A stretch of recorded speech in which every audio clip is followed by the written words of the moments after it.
Hello students, welcome to our channel UGT academics for English. My name is Lapti Bhatia और आज हम पढ़ने जा रहे हैं गाला पेपर 2 का सेक्शन सी। वीडियो शुरू करने से पहले हम जान लेते हैं कि यहाँ सॉल्व किए गए सारे पेपर के सॉल्यूशंस आपको हमारे ऐप पे फ्री ऑफ कॉस्ट मिलते चले जाएंगे और आपको बाकी के सॉल्यूशंस के लिए हमारी प्लेलिस्ट विजिट करनी रहेगी। चलिए स्टार्ट करते हैं आज का पेपर। तो हमारा सेक्शन सी जो होता है काला पेपर का, या कोई भी आपके बोर्ड एग्जाम्स में भी जो पेपर आएगा, उसमें सेक्शन सी 18 मार्क्स का रहेगा, जिसमें आएंगे आपके एरर करेक्शंस, पंक्चुएशन, फिलअप्स जिसमें आर्टिकल, कंजंक्शन और प्रपोजिशन डिस्कस किए जाते हैं, और उसके आपको ऑप्शंस में मिलते हैं, जिसकी डिटेल्ड वीडियो हमने हमारी चैनल पे डाल रखी है। अच्छा, उसके बाद आता है आपकी डायरेक्ट एंड इनडायरेक्ट स्पीच, और लास्ट में आता है इंटीग्रेटेड ग्रामर के कुछ एमसीक्यूज। तो देखते हैं हमारा फर्स्ट क्वेश्चन जो है, रेक्टिफाई द एरर। ये जो है एक या दो लाइन आपकी टेक्स्ट बुक में से ही आएगी, मोस्टली फर्स्ट फ्लाइट वाली बुक में से ही आएगी। हमको ये लाइन पढ़ के, हमने पूरा साल रीडिंग करी है, लाइंस पढ़ के ही पता चल जाएगा कि गलती कहाँ पर हो रही है। Not from weeping, not from grief. Grief का क्या आएगा? Grieving. Not from grieving will someone obtain peace of mind. अब इसमें तो कुछ एरर नहीं लग रहा है, नहीं एरर है। समवन, विल एनीवन आता है, कोई कुछ पर्टिकुलर पर्सन नहीं, किसी भी टाइप का पर्सन, समवन के बदले anyone. Not from weeping not from grieving will anyone obtain peace of mind. और उसके बाद बोल रहे हैं on the contrast his pain will be greatest and his body will suffer. तो ऑन द कॉन्ट्रास्ट नहीं होता, क्या होता है? ऑन द कॉन्ट्ररी होता है। His pain will be greater and his body will suffer. ठीक है, एक लाइन में एक ही एरर होगा, एक से ज्यादा एरर नहीं होगा। तो आपको चेक करना है, अगर कभी आपको लग रहा है कि दो एरर है, तो फिर आपको ध्यान देना है कि आपकी रीडिंग में मिस्टेक हो रही है कहीं ना कहीं। ठीक है, आप ऊपर नीचे की लाइंस पढ़ लीजिए, आपको ज्यादा समझ में आ जाएगा। Next is our punctuation. अब क्वेश्चन नंबर 35 टू 38, यहाँ पे हमारी ये 31, 32, 33, 34 क्वेश्चंस आ गए हैं। आपको एग्जाम में इस तरह का एक टेबल बनाना है, चाहे आप पेंसिल और स्केल से टेबल नहीं बना रहे, आप दो कॉलम ऐसे ऊपर हेडिंग डाल दीजिए, एरर्स, करेक्शंस, और यहाँ पे जो है आप नंबर कर दीजिए। ठीक है, इस तरीके से आप जो है अपना सॉल्व करेंगे। नेक्स्ट, जब पंक्चुएशन आता है क्वेश्चन नंबर 35 टू 38, तो आपको यहाँ पे दे रखा होगा कि ये 35 है क्वेश्चन में, ठीक है, 36, 37 एंड 38। आपको पूरा रीराइट नहीं करना है एग्जाम में। ठीक है, आपको क्या करना है कि आप यहाँ पे लिखिए 35। 35 पे क्या लग रहा है हमें? I watched. फिर हमको कॉमा लग रहा है, अच्छा कॉमा नहीं लग रहा हमको, डबल इन्वर्टेड कॉमा लग रहा है, हमको फुल स्टॉप लग रहा है, कॉलन लग रहा है, हाइफन लग रहा है, क्वेश्चन मार्क लग रहा है, हम उसको लिखेंगे। फिर 36 पे हमको क्या लग रहा है, हम वो लिखेंगे। ठीक है, इस तरीके से हम जो है वो करेंगे। I watched, comma, amazed. Amazed के बाद सेमीकोलन आएगा, क्यों? क्योंकि उसके बाद वही लाइन कंटिन्यू हो रही है। In less than a minute he had turned the tap far enough to produce a trickle of water. Trickle of water and after a moment or two achieve the full flow. Author वाले lesson में से है ना ये। ठीक है, तो comma, semicolon, फिर से कॉमा और फुल स्टॉप।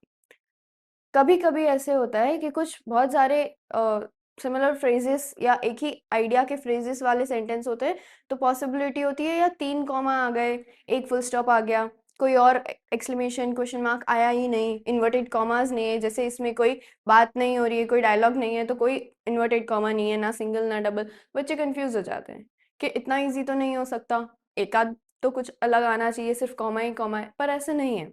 लास्ट ईयर का भी अगर आप बोर्ड पेपर देखेंगे तो उसमें भी तीन कॉमा और एक फुल स्टॉप, इस तरीके के इजी पेपर भी आते हैं। ठीक है, ये सबसे इजी आपका क्वेश्चन रहता है, जिसको आप बहुत अच्छी तरीके से अटेंड कर सकते हैं। Next question is fill in the blanks with proper articles, conjunctions and prepositions. अब ये भी हम पहले कर चुके हैं। ठीक है, इसमें भी हमको ऑप्शंस दिए जाएंगे एंड क्वेश्चंस 39 टू 42। तो आप कैसे लिखेंगे? आपकी सप्लीमेंट्री में आप नंबरिंग कर देंगे, और जो भी आपका आंसर है, सो, एंड, बट, इन, इनटू, और, ठीक है, वो आप लिखते चले जाएंगे। Fine, understood. चलिए स्टार्ट करते हैं।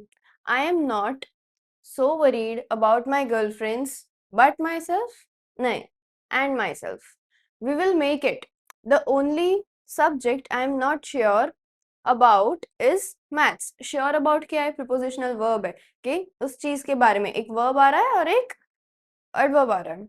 Anyway, all we can do is wait until then we keep telling each other not to lose heart, और तब तक हम क्या करेंगे, हम उनको बोलेंगे कि आप हिम्मत मत हारिए। Okay fine, so and about and until, fine. तो आगे बढ़ने से पहले मैं आपको एक इन्फॉर्मेशन देना चाहती हूँ कि अगर आप 10 GSEB में हैं और अपने बोर्ड एग्जाम की प्रिपरेशन अच्छे से करना चाहते हैं तो हमने आपके लिए कोर्स लॉन्च किया है जिसका नाम है वॉरियर बैच। इसमें हम आपको पढ़ाएंगे 2 सब्जेक्ट, मैथ्स और सोशल साइंस। इसमें आपको प्रोवाइड किया जाएगा लाइव लेक्चर्स, उसके साथ साथ रिकॉर्डेड लेक्चर्स भी, फिर previous year question paper solution, regular test conduct कराए जाएंगे और आप हमको ऐप में मैसेज करके अपने डाउट्स कभी भी क्लियर कर सकते हैं। इसके अलावा गाला पेपर सॉल्यूशन, दोनों ही सब्जेक्ट के गाला पेपर वीडियो सॉल्यूशन मिलेगा और आपको सॉल्यूशन की PDF भी मिल जाएगी। फिर previous year question paper from 2022 to 2025, इसका भी वीडियो सॉल्यूशन प्लस सॉल्यूशन की PDF भी आपको हमारे ऐप में मिल जाएगी। Chapter wise important question and objectives, दोनों ही सब्जेक्ट के IMP क्वेश्चंस चैप्टर वाइज और IMP ऑब्जेक्टिव्स मिलेंगे आपको। Then text book exercise solution social science, maths की जो टेक्स्ट बुक एक्सरसाइज है उसका तो आपको यूट्यूब पर मिल ही रहा है, लेकिन सोशल साइंस में भी जो टेक्स्ट बुक की एक्सरसाइज है उसका सॉल्यूशन भी आपको ऐप में मिल जाएगा। Chapters wise hand written note, social science में जो सारे चैप्टर्स हैं उन सबके हैंड रिटन नोट्स की PDF आपको मिल जाएगी। Introduction plus exercise solution PDF, maths में आपको जितने भी चैप्टर्स हैं उनका इंट्रोडक्शन और सारे एक्सरसाइज की सॉल्यूशन की PDF, ये सारी चीजें हम हमारे ऐप में प्रोवाइड करेंगे आपको। हमारे ऐप का नाम है UGT, जो प्ले स्टोर पर अवेलेबल है, और अगर आप ऐप स्टोर से डाउनलोड करना चाहते हैं तो इसका नाम है माई इंस्टीट्यूट। तो आज ही हमारे ऐप को डाउनलोड कीजिए और कोर्स परचेज कीजिए। All the best. हमारा नेक्स्ट क्वेश्चन जो है वो डायरेक्ट और indirect speech, convert the following into indirect form of narration. तो ये जो क्वेश्चन आने वाला है 3 to 4 मार्क्स में, ये आपकी फर्स्ट राइट बुक के किसी डायलॉग का होगा, और इसमें आपको क्या करना है कि प्रोनाउन, टेंसेस और उसके अलावा जो वर्ड्स ऐसे है कि जो टाइम रिगार्डिंग वर्ड्स है जिन्हें हमें चेंज करना चाहिए, उन्हें हमको रिप्लेस करना है पास्ट टेंसेस के पास्ट टेंसेस के वर्ड्स की तरह से, और उसके अलावा हमको कुछ कुछ वर्ड्स को जो है रीअरेंज करना रहेगा सेंटेंस के हिसाब से। ठीक है, तो आपको सबसे पहले क्या करना है कि अभी आपके पास टाइम है, आप अभी से अपने टेक्स्ट बुक के सारे इंपॉर्टेंट डायलॉग्स को कन्वर्ट करना शुरू कर दीजिए डायरेक्ट से इनडायरेक्ट स्पीच में, कि जहाँ पे इन्वर्टेड कॉमर्स दे रखे होते हैं उसके बदले हमको एक स्पीच लिखनी है, एक डायरेक्ट इनडायरेक्ट स्पीच लिखनी है जिसमें ऐसे डायरेक्टली कोई बात नहीं की जा रही है, हर बात जो है वो थर्ड पार्टी से बोली जा रही है। फाइन, हम एक बार पढ़ लेंगे। वल्ली शाउटेड, ये आगे आ जाएगा, इट इज मी। तो मी क्या है, एक प्रोनाउन है, यहाँ पे हम वल्ली नहीं है तो हम यहाँ पे क्या कर देंगे, हर कर देंगे। It is me and I am the only one who has to get on. By now the bus had come to a stop. अब यहाँ पे इन्वर्टेड कॉमा जो है वो एंड हो चुका है, तो यहाँ पे हमें क्या करना रहेगा कि ये पूरी की पूरी चीज कॉपी करनी रहेगी और जो टाइम रिलेटेड वर्ड है उसी को चेंज करना पड़ेगा। The conductor said oh really, तो ये कंडक्टर क्या कर रहा है, एक्सक्लेम कर रहा है, और फिर बाद में यू डोंट से सो। हम इस टाइप के जो वर्ड्स होते हैं उसको हम डायरेक्टली टेंसेस वाइज या प्रोनाउन वाइज चेंज नहीं करेंगे कि शी डिड नॉट से सो, या फिर हम जो भी है वर्ड्स को चेंज नहीं करेंगे, हम लिख देंगे कि कंडक्टर डिसएग्री कर रहा है। ठीक है, yes I simply have to go to town. अब ये कौन बोल रहा है, वल्ली। वल्ली कह रही है यस, यस के बदले नो के बदले हम पॉजिटिवली या नेगेटिवली लिखते हैं। She simply have to go to town, और अभी भी वो बस के बाहर खड़ी है and here is my money बोल करके वो अपना टिकट का फेयर दे देती है। तो चलिए हमारा इनडायरेक्ट स्पीच पढ़ते हैं। Valli shouted that it was her, it's me का इट वाज हर हो जाएगा, एंड कंफर्म, आगे वो कंफर्म करती है कि मैं ही हूँ जिसको ऊपर आना है। She was the only one who had to get on, एक भी वर्ड हमको एक्स्ट्रा लिखना नहीं। बाय देन, बाय नाउ का क्या हो जाएगा, by then the bus had come to a stop and the conductor exclaimed that he disagreed what she had said. You don't say so. Oh really? तो इससे क्या पता चलता है कि वो नहीं मान रहा है जो वल्ली ने यहाँ पे कहा है। ठीक है, नेक्स्ट पैराग्राफ आया, हम भी नेक्स्ट पैराग्राफ दे देंगे। वल्ली बोल रही है स्टिल स्टैंडिंग आउटसाइड द बस, हम लिख देंगे Valli replied in affirmative that she simply had to go to the town, still standing outside the bus and there was her money, she handed it to him. फिर उसने अपने पैसे उसको दे दिए। फाइन, नेक्स्ट क्वेश्चन हमारा इंटीग्रेटेड ग्रामर आ जाता है, जो कि होगा आपका 44 से लेकर के 48 क्वेश्चन तक, ठीक है। 5 एमसीक्यूज आएंगे, सारे के सारे हम पढ़ चुके हैं, हमारी फर्स्ट फ्लाइट में से है, और उनको कोई ना कोई टॉपिक से हमें चेंज करना है। अच्छा, paper has more patience than people, change the degree, degree of comparison. Degree of comparison में कौन सी आती है हमारी? कंपैरेटिव, सुपरलेटिव, और बेसिक वाली जो होती है वो कौन सी रहती है? पॉजिटिव, ठीक है। Okay, paper has more patience than people, तो ये ऑलरेडी कौन सी है? ये ऑलरेडी है कंपैरेटिव, इसको हमको बदलना है पॉजिटिव में। पॉजिटिव में मोर हट जाएगा और एज मच आ जाएगा, एज मच एज, यही सुपरलेटिव होता तो मोस्ट आ जाता, ठीक है। Paper does not have as much patience as people, इसका क्या मतलब है? कि पेपर में लोगों जितना पेशेंस नहीं है। Then people do not have as much patience as paper, लोगों में इतना नहीं है। Yes, we can say this के पेपर में ज्यादा है, तो लोगों में इतना नहीं है जितना पेपर में है। और यहाँ पे ये दोनों सेंटेंसेस जो है इसमें क्या हो रहा है? दोनों में इक्वल बता रहे हैं, तो हमारा करेक्ट आंसर रहेगा B option. I was overwhelmed with a sense of history. Change the voice. Active passive voice. तो यहाँ पे I क्या है? सब्जेक्ट है क्या ऑब्जेक्ट है? ये पहले तो ये कौन सा वॉइस है? तो ये है हमारा पैसिव वॉइस, इसको हमको एक्टिव में बदलना है। आई जो है वो लास्ट में आ जाएगा मी बन करके। आई वॉज ओवरवेल्म्ड विथ, ये विथ जो है ये हमारे पैसिव वॉइस के बाय का काम कर रहे हैं।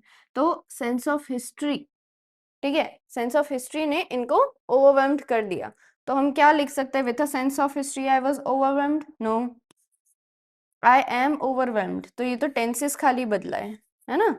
It overwhelmed me with a sense of history and it overwhelms me with a sense of history. तो हम ये एक्टिव पैसिव वॉइस में पढ़ चुके हैं कि जब हमारे पास सब्जेक्ट ऑब्जेक्ट में से कोई एक चीज ना हो तो हम it, somebody, anybody, he, she, a person, ये वाले वर्ड्स लगा करके सेंटेंस जो है वो कंप्लीट कर सकते हैं। तो यहाँ पे वॉज के साथ V3 दिया है पैसिव में, तो ये हमारा हो गया सिंपल पास्ट पैसिव। तो हम सिंपल पास्ट प्रेजेंट को करेक्ट आंसर बताएंगे, इसमें हमारा मी जो है वो ऑब्जेक्ट बन गया। दोनों में पहला हमारा आंसर है बी, दूसरा हमारा आंसर है C. People do not have as much patience as paper and it overwhelmed me with a sense of history. Next is who could be sociable with such a person, turn into assertive. अब assertive का मतलब होता है कि अगर आपका sentence positive है आप उसको नेगेटिव बना दीजिए, नेगेटिव है उसको पॉजिटिव बना दीजिए। और दूसरा मतलब निकलता है कि ये जो आपका सेंटेंस का टाइप है ये इंटरोगेटिव टाइप, आपको इसको असर्टिव मतलब डिक्लेरेटिव सेंटेंस वाले फॉर्म में बनाना है, एक सिंपल सेंटेंस वाले फॉर्म में बनाना है। तो who could be sociable with such a person, ये किस तरह का क्वेश्चन है? कौन ही होगा ऐसे पर्सन के साथ सोशिएबल? तो everyone, no one, very few, या शी कौन? जो कैरेक्टर है स्टोरी में जो बोल रहा है ये, ठीक है। तो कौन होगा इसके साथ सोशिएबल? तो हमारा आंसर रहेगा नो वन, क्योंकि ये क्वेश्चन जो है ये एक नेगेटिव तरीके से पूछा जा रहा है। He became angry when he counted the money. Begin with no sooner. No sooner क्या है? हमारा कोरिलेटिव कंजंक्शन है।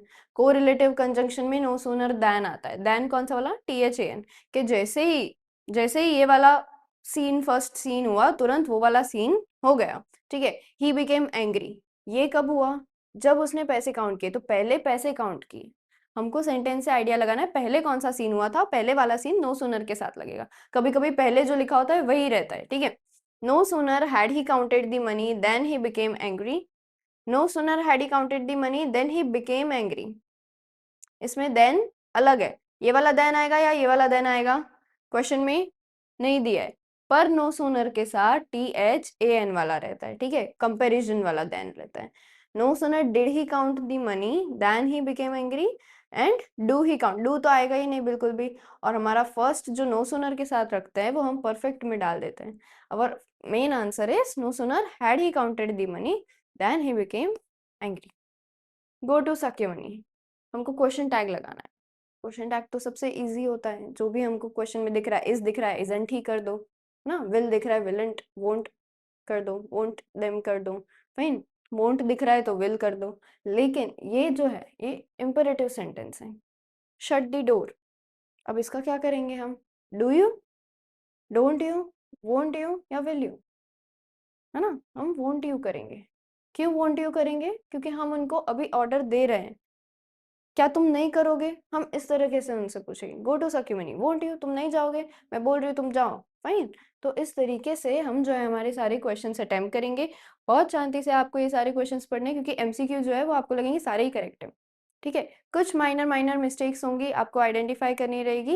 And this section is so easy. यहाँ पे लैंग्वेज के नाम पे एक भी मार्क आपका नहीं जा सकता। आप 18 ऑन 18 स्कोर कर सकते हैं अगर आपने सारे गाला पेपर्स सॉल्व किए और इनफ प्रैक्टिस बोर्ड एग्जाम्स के लिए किए। All the very best for your boards.